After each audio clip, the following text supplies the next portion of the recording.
à tous, j'espère que vous allez bien et que vous êtes en forme pour aborder cette nouvelle année lunaire, faire face à toutes ces énergies de renouveau qui nous portent. Alors j'ai un petit peu tardé à vous poster cette vidéo parce que j'hésitais longuement quant au sujet à traiter. Mon souhait étant toujours de pouvoir vous fournir des éléments qui vous soient utiles au quotidien. Et puis j'ai reçu la lettre qui s'appelle Direct Santé de Gabrielle Combris, à laquelle je suis abonnée. Là je me suis dit, tiens, effectivement, Gabrielle a raison, quoi de mieux que de parler d'immunité, de renfort de ses propres défenses naturelles. Donc vous allez peut-être me dire en quoi ça concerne les flammes jumelles. Donc effectivement, l'immunité c'est un sujet d'actualité au vu de la crise sanitaire que nous traversons. Maintenant, je vais aussi vous exposer pourquoi ce sujet est un sujet qui vous concerne et qui me concerne en tant que flamme jumelle tout particulièrement. Alors on a tendance à considérer les infections, puisque c'est de cela dont nous allons parler, comme des attaques extérieures en quelque sorte, des agressions extérieures, et de les traiter en éradiquant l'agent pathogène qui en est à l'origine, donc généralement virus ou bactérie. Or, cette invasion quelque part de l'intrus, virus ou bactérie, dans notre organisme ne peut se faire que si l'organisme n'est pas suffisamment protégé, s'il est en condition de faiblesse, comme on pourrait l'imaginer d'un château fort par exemple qui n'aurait pas suffisamment renforcé ses portes, et ainsi que l'envahisseur pourrait facilement assiéger. Donc l'infection, tomber malade, relève davantage finalement d'une fragilité du terrain que de l'intervention d'un agent extérieur que finalement on ne peut pas réellement maîtriser.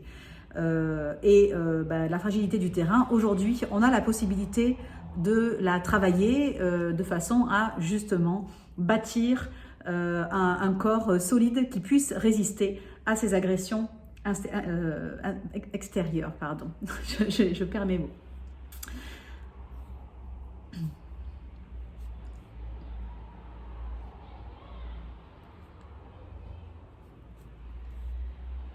On a souvent tendance à considérer les infections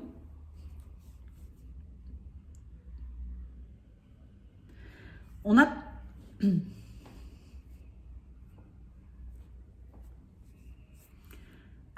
tendance à considérer les infections comme des agressions extérieures, donc venant effectivement d'agents étrangers comme les virus ou les bactéries, et à les traiter justement par l'éradication de ces agents extérieurs. Mais en réalité, tomber malade, donc, et en particulier avoir une infection, relève davantage d'une fragilité de notre organisme qui laisse entrer cet agent étranger. C'est un petit peu à l'image, si vous voulez, d'un château fort qui pourrait être assiégé par un ennemi parce qu'il n'a pas suffisamment renforcé sa porte d'entrée ou ses murs. Donc l'infection, c'est en réalité davantage le résultat d'une fragilité d'un terrain que l'on n'a pas suffisamment entretenu ou préparé justement à résister à l'assaut, que réellement le résultat l'œuvre d'un agent extérieur dont on ne peut pas avoir la maîtrise. Ne pas plier finalement sous cet agent infectieux, c'est aussi mettre en place une démarche active qui permet de construire un terrain robuste, et il se trouve que ça passe à la fois par le soin du corps mais aussi de l'esprit. Et c'est en ça, si vous voulez, que pour moi, dans le lien de l'âme jumelle, quand on sait l'importance que peut avoir l'esprit, les émotions sur le parcours de flamme jumelle, et aussi dans toutes les manifestations corporelles que l'on va pouvoir vivre, on comprend effectivement là qu'il y a peut-être quelque chose à faire de global, une approche globale à mettre en œuvre pour renforcer son immunité et donc mieux résister, créer sa petite bulle de protection en quelque sorte autour de nous. Alors effectivement, bulle de protection nous permettant de résister aux énergies négatives, aux pensées négatives, etc., mais aussi aux agents infectieux. Ça me paraît tout à fait corrélé. Alors corrélé pourquoi? Donc je ne sais pas si vous avez connaissance de cela, mais moi je l'ai découvert il y a peu. il y a de grandes études qui ont été conduites et qui montrent que les personnes qui sont en fragilité émotionnelle quelque part, donc il peut s'agir de personnes vivant dans la solitude, manquant de lien social, ou bien encore de personnes ayant perdu un proche, voire même un conjoint, ou encore de personnes simplement en séparation conjugale par exemple, eh bien des études ont démontré que ces personnes-là avaient une immunité plus faible que des personnes étant comblées en fait sur le plan affectif.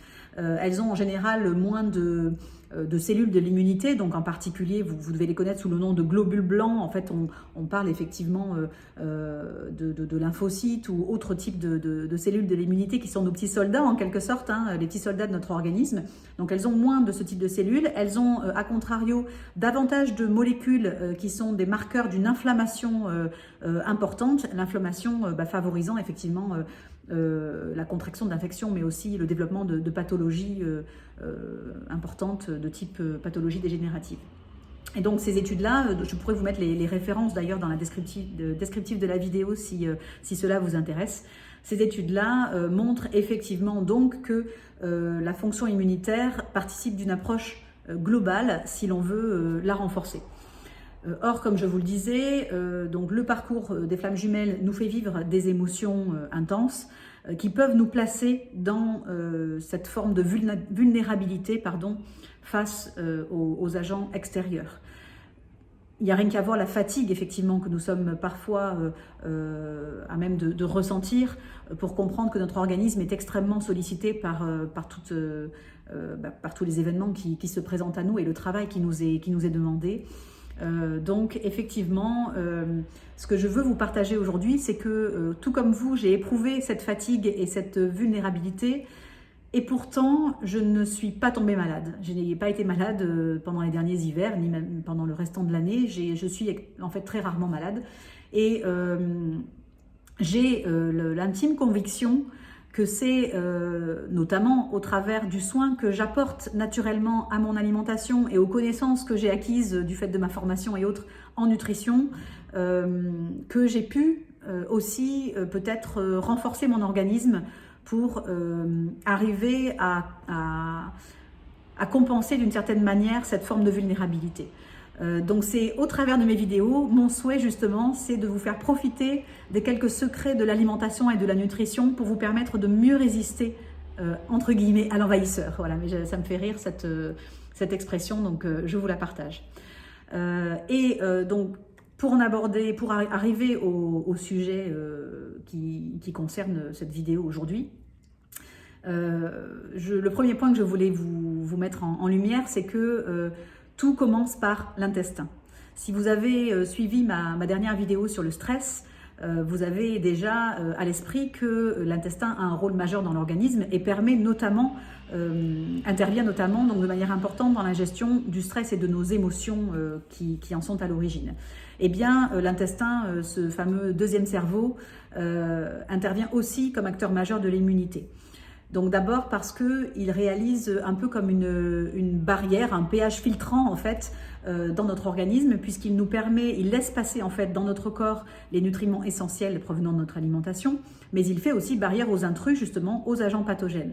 Vous comprenez donc que si les mailles du filet sont bien entretenues, bien serrées, en fait, le rôle de barrière fonctionne très bien et donc notre corps est parfaitement protégé. Si par contre, effectivement, cet intestin est mal entretenu, inflammé et ne dispose pas des nutriments essentiels lui permettant son auto-entretien quelque part, eh bien effectivement, il peut y avoir à certains endroits soit des mailles qui se desserrent, soit même des trous et donc une certaine perméabilité aux agents pathogènes. Donc prendre soin de son intestin par l'intermédiaire d'une bonne alimentation, c'est capital pour bien protéger son organisme. Donc d'abord parce qu'effectivement, on va entretenir la muqueuse intestinale pour justement lui permettre de jouer ce rôle barrière, mais aussi parce que il renferme 80% des cellules qui vont intervenir comme acteurs de notre immunité, donc finalement 80% de ces fameux petits soldats dont je vous parlais tout à l'heure et qui vont intervenir pour détruire ou rendre donc non nocifs des agents pathogènes éventuels qui auraient pu passer la barrière intestinale. Donc voilà, avoir une bonne alimentation, c'est à la fois entretenir sa muqueuse intestinale, mais aussi apporter à l'organisme les nutriments qui vont permettre de produire tous ces petits soldats en nombre suffisant, en qualité suffisante, et aussi de les activer au bon moment, donc au moment où ils seront confrontés à un agent pathogène à détruire. Alors, en matière d'alimentation, justement, donc, quels sont les secrets? Comment procéder pour venir renforcer ces défenses naturelles? On retrouve, comme vous le retrouvez dans toutes mes vidéos, et puis d'une manière générale, on retrouve en fait, quelle que soit l'indication de santé, les bases d'une alimentation saine. Donc il est évident que avoir une alimentation riche en fruits et légumes, qui fait plutôt la part aux aliments faiblement transformés, alors bannit peut-être pas, mais en tout cas limite considérablement tous les aliments sucrés, et notamment ce qu'on appelle donc les fameuses calories vides, donc aliments gras et sucrés tels que des biscuits ou des choses comme ça, qui sont pauvres en vitamines et minéraux et autres constituants d'intérêt, tels que peuvent l'être au contraire très riches les fruits et légumes ou les céréales complètes par exemple, ou les légumineuses, bref. Effectivement, on va retrouver ces bases-là dans le soutien de l'immunité, ça c'est une évidence. Mais si on veut aller un petit peu plus loin que cela, il y a effectivement quelques clés qui peuvent être intéressantes à activer et donc à intégrer dans son quotidien. Le premier point, je voulais vous parler des probiotiques. Vous en avez certainement entendu parler puisqu'effectivement, c'est un sujet qui a fait l'objet déjà de nombreuses études scientifiques, en particulier sur les 10 dernières années, et également qui est de plus en plus relayé dans la presse, notamment grâce à certains acteurs de l'agroalimentaire qui s'en sont emparés, à juste titre, car ils ont réellement un grand intérêt. Donc les probiotiques, c'est quoi? Ce sont des bonnes bactéries, en fait des bactéries amies de l'organisme, qui vont venir au niveau de l'intestin renforcer les bactéries que l'on a déjà à l'intérieur de cet intestin, qu'on appelle la flore intestinale. Et en renforçant cette flore intestinale, ils vont venir justement favoriser le rôle barrière de l'intestin, puisque cette flore intestinale, on le sait, a un rôle conséquent, donc non seulement dans l'effet, le pouvoir filtrant, on va dire, de l'intestin aux agents, aux intrus, mais aussi, et c'est démontré par de nombreuses études, cette flore intestinale, elle va avoir en fait un rôle majeur dans justement la prolifération, le développement des cellules de l'immunité et leur activation également en temps utile. Ainsi, les probiotiques vont venir renforcer ces rôles de la flore intestinale endogène en favorisant en fait tout le développement de l'immunité. Et aujourd'hui, donc, des études attestent qu'ils vont permettre de limiter, par exemple, le nombre d'infections des voies respiratoires, qu'ils vont aussi, en cas d'infection, réduire la durée des symptômes, la sévérité des symptômes, le nombre de jours de symptômes, la gravité, etc. Donc, ils ont vraiment un rôle hyper intéressant. Donc, dans l'alimentation, on trouve des aliments naturellement riches en probiotiques qui sont d'une manière générale les produits fermentés, dont je parlais également déjà dans ma dernière vidéo, puisqu'ils ont là encore beaucoup d'intérêt, puisqu'ils s'intéressent à l'intestin, donc forcément. Donc on trouve voilà, la choucroute, le kéfir, le miso, etc. Je les avais cités. Mais je vous invite, dans la mesure où ces aliments ne sont quand même pas majeurs dans notre alimentation courante, je vous invite à ne pas hésiter à faire une cure de probiotiques que vous trouverez dans toutes les pharmacies ou magasins d'alimentation diététique biologique. Peu importe la forme, voilà, il y a de quoi vraiment venir booster son intestin sans crainte, renforcer ses défenses par ce biais-là. L'idéal étant de faire une cure d'à peu près entre 15 jours et un mois, 3 à 4 fois par an, on va dire majoritairement au changement de saison en fait, puisque ce sont des conditions environnementales qui nécessitent une adaptation de l'organisme, ou bien donc dans le cas des flammes jumelles, et même d'ailleurs de tout un chacun, au moment où justement on sent qu'on est fatigué, peut-être plus vulnérable à une possible agression, peut-être plus stressé, etc. Dans ce cas, n'hésitez pas à venir donner ce coup de pouce à votre organisme par le biais d'une cure. Je voulais vous parler également dans le cadre de ce sujet-là des prébiotiques, donc à ne pas confondre avec les probiotiques, mais qui néanmoins vont tout à fait de pair, puisque les prébiotiques, ce sont des fibres en fait qui ne sont pas digérées par notre organisme, mais qui sont fermentées au niveau de notre intestin et qui vont venir justement servir d'aliment à la fois à notre flore intestinale et aux probiotiques que l'on va consommer. Donc les nutritionnistes recommandent généralement de consommer 2 à 3 aliments par jour qui sont des sources naturelles de prébiotiques.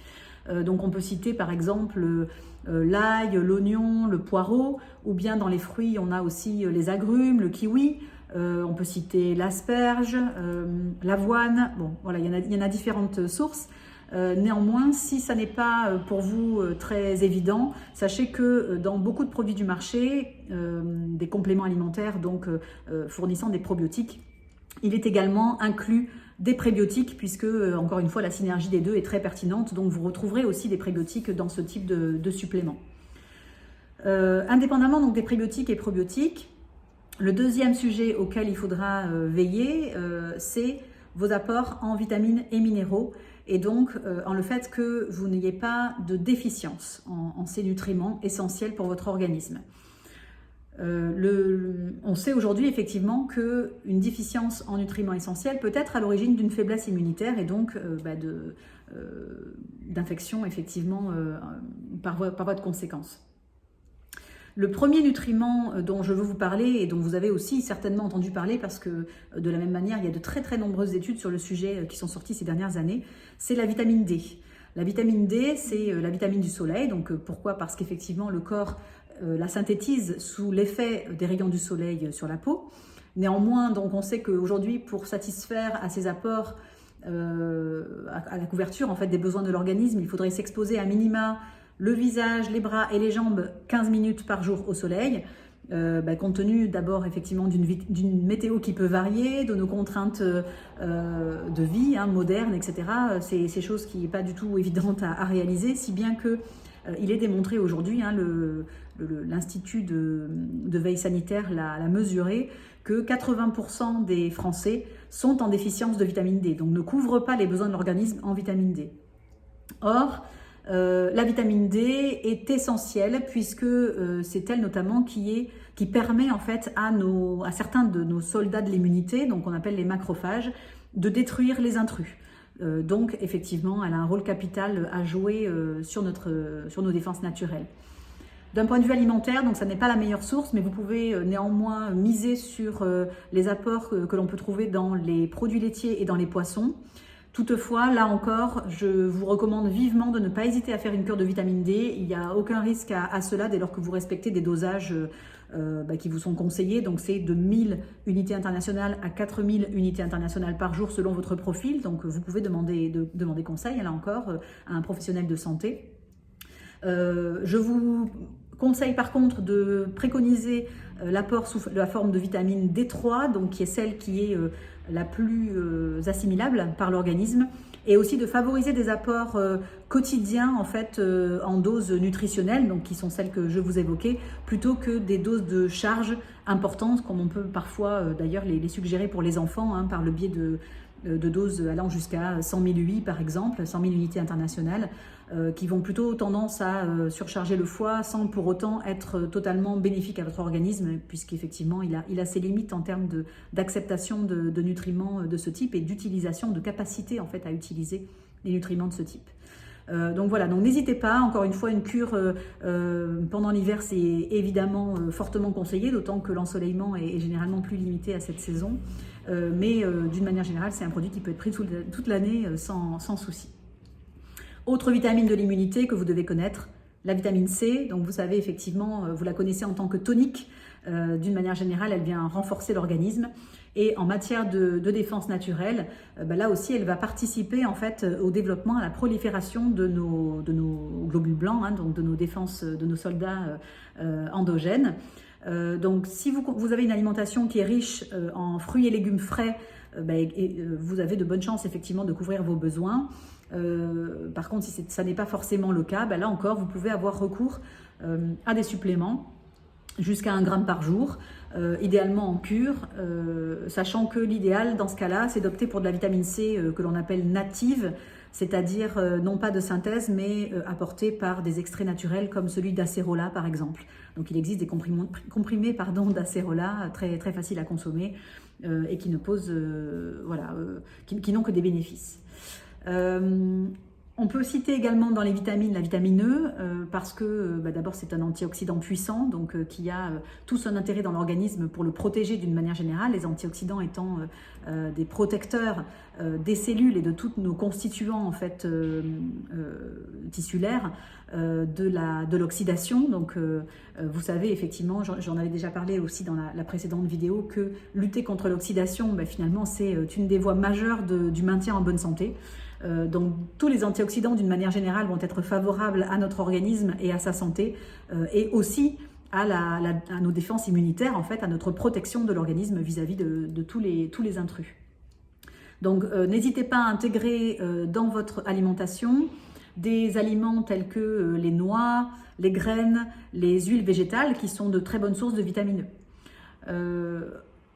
Quand on reste dans le domaine des antioxydants, mais cette fois-ci pour aborder les minéraux, le zinc a une fonction majeure également dans l'immunité. Donc là aussi, vous pouvez favoriser, introduire en tout cas dans votre régime alimentaire des aliments riches en zinc, puisqu'il va notamment exercer un effet anti-inflammatoire puissant et donc limiter les infections chroniques. Si vous avez régulièrement des infections des voies respiratoires, que votre infection virale s'enchaîne systématiquement sur une surinfection bactérienne, etc., et que finalement vous ne vous sortez pas de tout l'hiver de tout ce type de désagréments, de pathologies, vraiment, miser sur le zinc, c'est un très bon allié, c'est un des meilleurs anti-infectieux que l'on connaisse. Donc si vous aimez, vous pouvez consommer des huîtres, du foie, des œufs, de la viande, même si pour la viande, c'est préférable de favoriser les viandes blanches plutôt que rouges pour d'autres raisons, cette fois-ci plutôt cardiovasculaires. Mais là encore, vous pourrez en trouver dans les compléments alimentaires qui sont axés sur l'immunité. En général, on introduit du zinc puisqu'effectivement, c'est un des incontournables. Là encore, faites attention à la forme dans laquelle vous allez le consommer, si elle n'est pas en tout cas par la voie de l'alimentation courante, mais par le biais de suppléments. Il y a des formes de zinc qui sont plus ou moins assimilables par l'organisme, donc demandez conseil, là encore, certaines formes sont tout à fait intéressantes. Le sélénium également, voilà, j'en parle aussi parce que c'est vraiment l'oligo-élément de référence lorsque l'on veut renforcer son immunité. D'abord, c'est un antioxydant encore, tout comme la vitamine E et le zinc, mais aussi on sait aujourd'hui qu'il va fortement impacter sur la capacité de l'organisme à réagir, à répondre aux infections. Il possède également des propriétés anti-inflammatoires, un petit peu comme tous les antioxydants. Et on va le retrouver également dans le même type d'aliments en fait, les noix, les huîtres, les produits animaux, donc viande mais aussi poisson, les céréales complètes. Voilà, donc vous pouvez là aussi intégrer tous ces aliments-là de manière régulière à votre alimentation. D'une manière générale, donc, et je vous l'ai dit, tous les antioxydants sont bons pour favoriser l'immunité, donc avec une alimentation justement faisant la part belle aux fruits et légumes, aux céréales complètes, aux produits, à une diversité alimentaire importante, vous aurez cette capacité à aller piocher les antioxydants qui vous seront utiles. Et puis vous pouvez également faire appel à des antioxydants puissants sous la forme de suppléments que j'ai déjà cités là encore dans ma précédente vidéo. Donc on peut retrouver le coenzyme Q10, la SOD, le glutathion, etc. Voilà, il y en a plusieurs. Côté phytothérapie maintenant, rapidement, je crois que s'il devait y avoir une star de l'immunité en phytothérapie, ce serait l'échinacée. En tout cas, c'est mon point de vue. Il y a énormément d'études en fait menées sur l'échinacée, donc qui est une sorte de cousine de la marguerite. J'essaierai de vous la montrer en petite cartouche dans la vidéo. Je vous disais, de nombreuses études attestent de l'intérêt de cette plante, notamment au niveau des voies aériennes supérieures, donc de tout ce qui va être infection respiratoire, et même au niveau d'ailleurs de tout ce qui est état grippaux en fait, infection de ce type. Donc elle a vraiment une forte capacité à la fois à prévenir l'infection, les infections de ce genre, mais aussi à réduire la durée des symptômes dans le cas où l'infection est déjà apparue. On sait aussi qu'elle joue sur d'autres types d'infections, comme par exemple les infections vaginales, urinaires, enfin bref, elle est vraiment hyper intéressante. Et là, effectivement, sous la forme de suppléments, vous allez retrouver de l'échinacée dans presque tous les produits associés aux maux de l'hiver, entre guillemets, donc maux de gorge, nez bouché, etc. Voilà, donc c'est une plante vraiment intéressante. On peut également citer l'extrait de pépins de pamplemousse, appelé EPP sous son acronyme. Vous en avez peut-être déjà testé.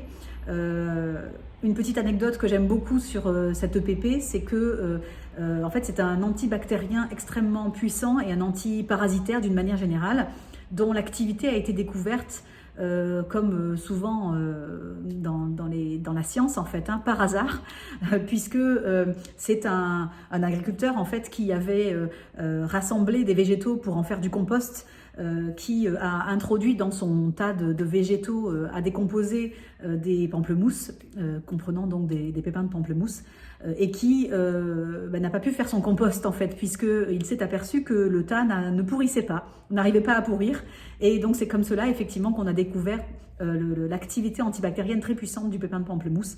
Et cette activité, elle s'exerce dans l'organisme, d'abord pour en faire un très bon protecteur intestinal. Donc si vous avez des désagréments intestinaux, si vous êtes sensible au gastro, etc., n'hésitez pas à y avoir recours en prévention comme en traitement d'ailleurs, mais aussi donc d'une manière beaucoup plus générale sur tout ce qui est infection dans l'organisme.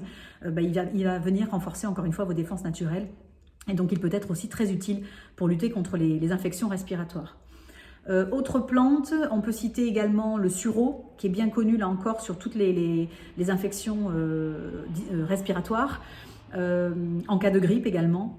On peut citer la sauge, quelle que soit la forme de la sauge, qui est connue en particulier pour venir renforcer l'organisme lorsqu'il est placé dans ce qu'on peut appeler des conditions sévères, autrement dit, lorsqu'il est soumis à des formes de stress importantes. Il peut s'agir d'une activité physique importante chez les sportifs par exemple, il peut s'agir d'un stress important, d'une forte fatigue en période de convalescence par exemple, ou bien de froid important nécessitant donc à l'organisme de produire davantage d'énergie pour aussi combattre contre les virus et les bactéries. Donc voilà, la sauge est un allié de choix. Vous la connaissez pour purifier d'une manière générale, sachez qu'elle va effectivement purifier, mais aussi renforcer la protection. Donc c'est un protecteur dans tous les sens du terme en fait, et dans tous les usages que l'on peut en avoir. On peut également citer les champignons asiatiques que vous connaissez peut-être. On en trouve certains dans les magasins bio, donc comme le shiitake qu'on peut utiliser dans les salades par exemple, le reishi, le maitake. Donc tous ces champignons vont avoir un intérêt. D'ailleurs, ils sont très utilisés en médecine traditionnelle chinoise parce qu'ils vont venir renforcer en fait la protection de la muqueuse intestinale. Donc voilà, tout à fait intéressant comme je vous le disais. Enfin, juste pour les citer, mais je ne vais pas m'étendre là-dessus aujourd'hui car c'est un sujet extrêmement vaste. Pensez aussi à utiliser les huiles essentielles qui sont des composés en fait, extrêmement actifs et chargés en actifs des plantes que l'on extrait par voie de distillation. Les huiles essentielles sont une mine de richesse en fait en termes de substances de protection de l'organisme. Par contre, elles sont à manipuler avec précaution justement du fait de cette puissance. Et donc peut-être que je ferai une vidéo à ce sujet, donc sur tout ce qui est à la fois tout ce qui est aromathérapie en fait et utilisation des huiles essentielles par voie orale, un sujet que je connais. Donc n'hésitez pas à me dire si ça vous intéresse, à me poser vos questions sur le sujet aussi, je me ferai un plaisir d'y répondre. J'espère que cette vidéo vous aura plu, que vous aurez trouvé quelques pistes pour prendre soin de vous, prendre soin de vos défenses naturelles. Encore une fois, n'hésitez pas à me faire savoir s'il y a des sujets que vous voulez que je traite, que vous souhaitez voir traités. N'hésitez pas aussi d'abord à aimer cette vidéo si c'est le cas, à partager cette vidéo, à vous abonner à ma chaîne si ça n'est pas encore fait. N'hésitez pas également, je le répète, mais j'y tiens, à me poser vos questions par commentaire sous cette vidéo ou bien par email. Je le mets également dans le descriptif de la vidéo parce que je me ferai un plaisir, comme je le fais avec mon entourage, de pouvoir vous conseiller sur les bons gestes quelque part de nutrition et d'alimentation à mettre en place pour répondre à vos problématiques particulières, personnelles, ou bien de manière plus générale à vous orienter sur peut-être le choix de certains aliments ou le choix de certains compléments alimentaires. Avec grand plaisir encore une fois. Prenez soin de vous et je vous dis à très bientôt et un grand merci. Au revoir.